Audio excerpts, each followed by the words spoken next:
Ang mabuting balita ng Panginoon, ayon kay San Juan.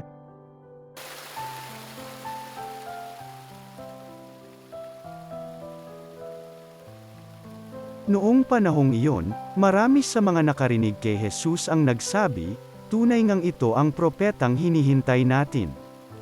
Ito nga ang Mesiyas, sabi ng iba. Ngunit sumagot naman ang iba pa, maaari bang magmula sa Galilea ang Mesiyas? Hindi ba sinabi ng kasulatan na magmumula ang Mesiyas sa lipi ni David, at sa Bethlehem na bayan ni David ipanganganak? Magkakaiba ang palagay ng mga tao tungkol sa kanya. Ibig ng ilan na dakpin siya, ngunit wala namang nangahas o muli sa kanya. Ang mga kawal na bantay sa templo ay nagbalik sa mga punong saserdote at sa mga Farisiyo.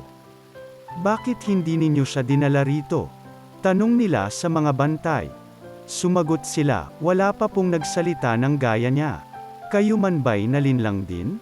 Tanong ng mga Farisiyo. Mayroon bang pinuno o Farisiyang naniwala sa kanya? Wala. Mga tao lamang na walang nalalaman sa kautusan ang naniniwala sa kanya. Mga sinumpa.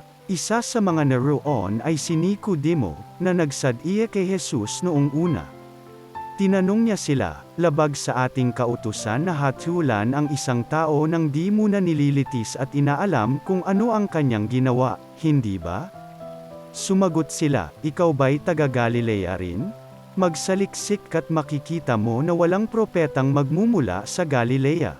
At umuwi na ang bawat isa. Ang mabuting balita ng Panginoon.